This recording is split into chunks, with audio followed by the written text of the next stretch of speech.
साथियों नमस्कार।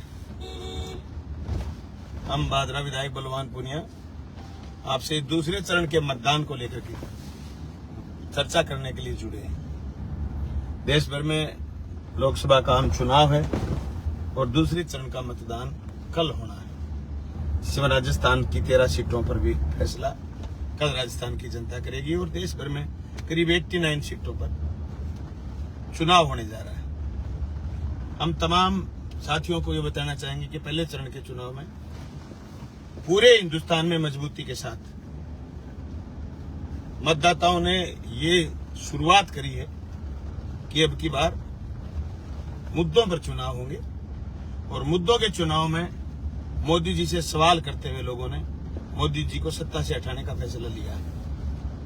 हम जिस लोकसभा क्षेत्र में हैं चूरू में, यहाँ की जनता से लेकर के सीकर, गंगानगर, झुंझुनू, नागौर, दौसा, जयपुर ग्रामीण, बाड़मेर, इन सब सीटों पर धीरे धीरे मामला सामने आने लग गया कि मोदी जी ने पिछले 10 साल में सिर्फ और सिर्फ झूठी बात करने के अलावा, जुमले कहने के अलावा, लोगों को घृणा और सांप्रदायिकता में ढकेलने के अलावा हिंदुस्तान की आने वाली पीढ़ी के लिए कोई बड़ा काम नहीं करा है।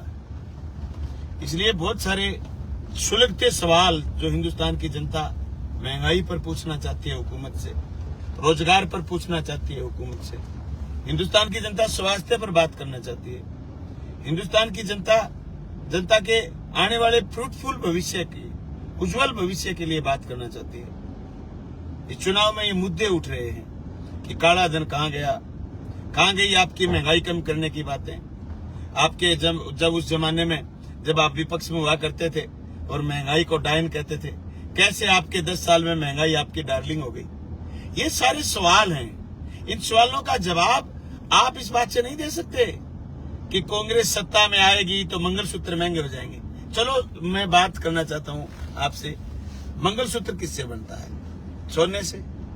जब आप सत्ता में आए थे उस समय सोने का दाम क्या था? आज सोने के क्या दाम है?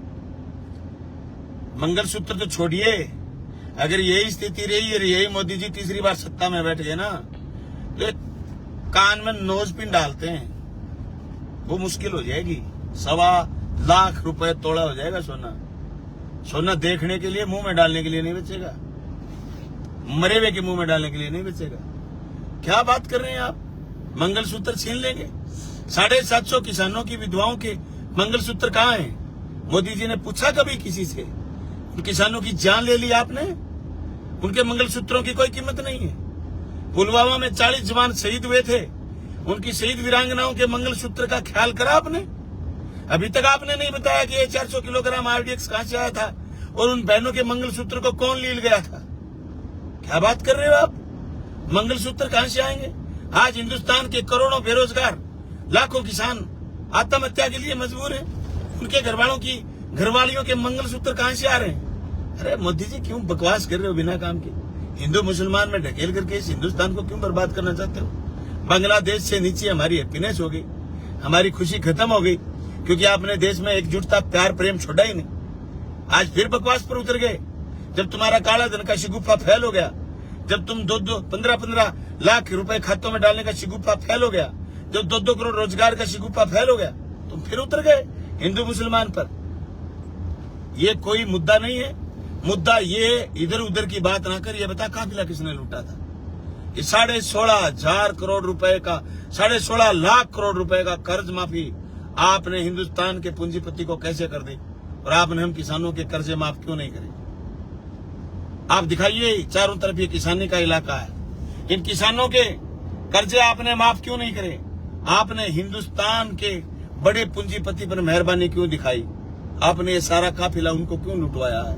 ये सुलगते सवाल है मोदी जी। इन सवालों से आपको जवाब देना पड़ेगा, भाग नहीं सकते आप। और ये 6ठे चरण के 7वें चरण के चुनाव तक आपका नए राम मंदिर का शिगुफा चलना है। सब मंदिर से प्रेम करते हैं पर आपसे प्रेम नहीं करते। सब के आदर्श भगवान है, मर्यादा पुरुषोत्तम राम लोगों के आदर्श हैं, पर तुम आदर्श नहीं हो सकते क्योंकि तुमने राम के नाम का धंधा करा है और धंधा कोई किसी का नहीं होता। धंधे में बेनिफिट देखा जाता है। आपने सिर्फ और सिर्फ राजनीतिक बेनिफिट देखा है। आपने मर्यादा पुरुषोत्तम राम को भी नहीं बख्शा। बख्शिए आप हिंदुस्तान की जनता को। इस कुर्सी से नीचे उतरिए साहब।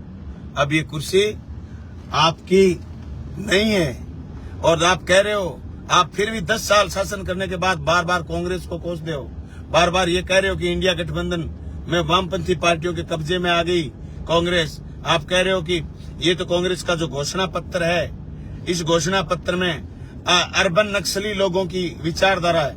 क्या रोजगार देना अर्बन नक्सलियों की विचारधारा है? तो हाँ है, हम रोजगार की बात करेंगे। क्या स्वास्थ्य की बात करना अर्बन नक्सलियों का है? क्या माताओं बहनों के लिए कांग्रेस के घोषणा पत्र में ये बात आई है कि पर साल आपको 1 लाख रुपए अनुदान दिया जाएगा?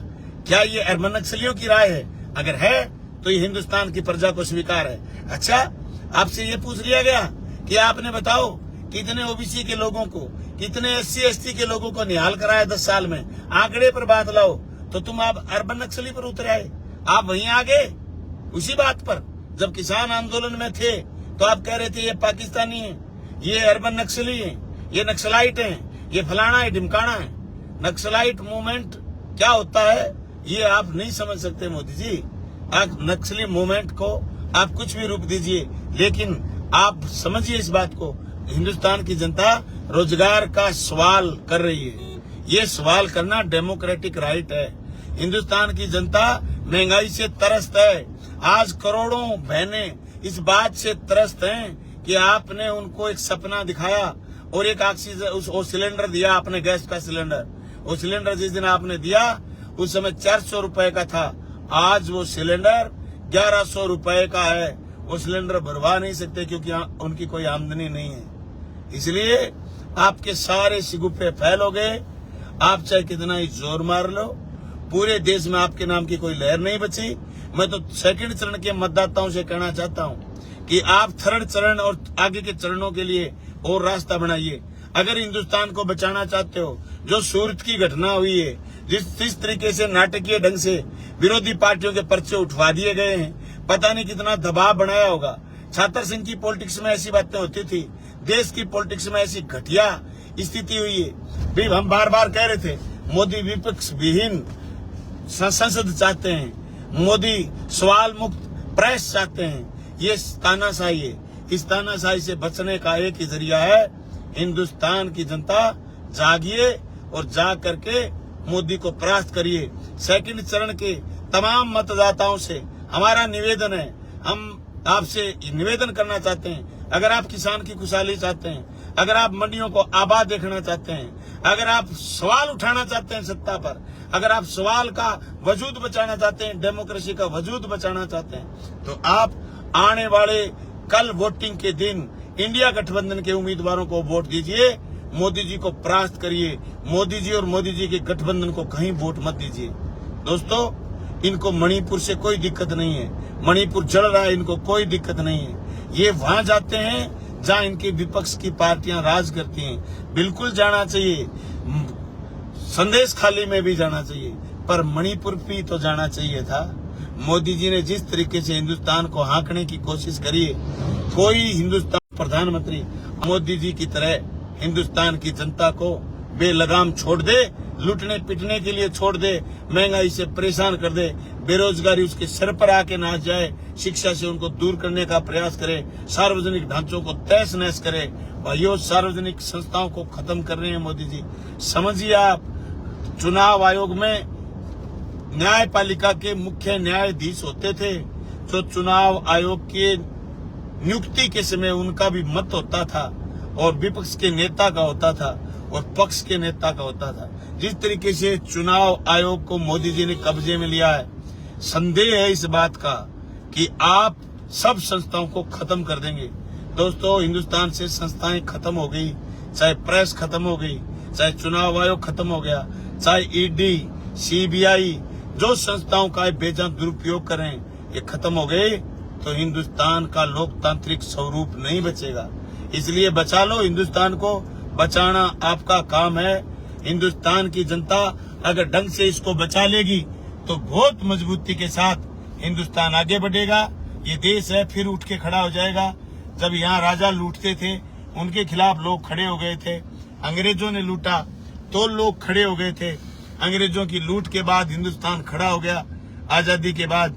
और जिस तरीके से आजादी के परवानों ने हमें आजादी दिलाई, आज तो दोस्तों ने तो फांसी टूटना है, नहीं चंद्रशेखर आजाद की तरह खुद को गोली मारनी है। आज तो ये आंगली पर स्याही लगा के आनी है, ये स्याही, और ये स्याही ऐसी जगह लगवाइए जिसे मोदी जी सत्ता से नीचे उतर जाएं। इंडिया गठबंधन के उम्मीदवार को जिताइए। मैं खुल्लम खुल्ला कह रहा हूं, आज जिस आदमी को ये बात पसंद नहीं आ रही, तो आने वाले वक्त में जब उसको ये बात समझ में आएगी तो उसके पास ये वोट लगाने का अधिकार नहीं बचेगा। अगर तीसरी बार मोदी सत्ता में आए तो मोदी सत्ता में नहीं आने चाहिए। इनको रोकिए। जो कमियां होंगी बाद में, जो लोग सत्ता नशीन होंगे उनमें जो कमियां होंगी, जनता फिर खड़ी होकर के लड़ लेगी। लड़ना हमारा ऑप्शन है, लड़ना हमारा विकल्प है, हम लड़ लेंगे। लेकिन ये लड़ाई की आजादी, ये बोलने की आजादी कोई दे हमें, कोई बख्शे हमें, कोई बचाए हमें, तो वो है हमारा अधिकार, वो है वोट का अधिकार। कल 26 तारीख को जाइए, जगह जगह जाकर के आप हर बूथ पर जाकर के इंडिया गठबंधन के उम्मीदवारों को वोट दीजिए। थैंक यू, धन्यवाद, राम राम साहब।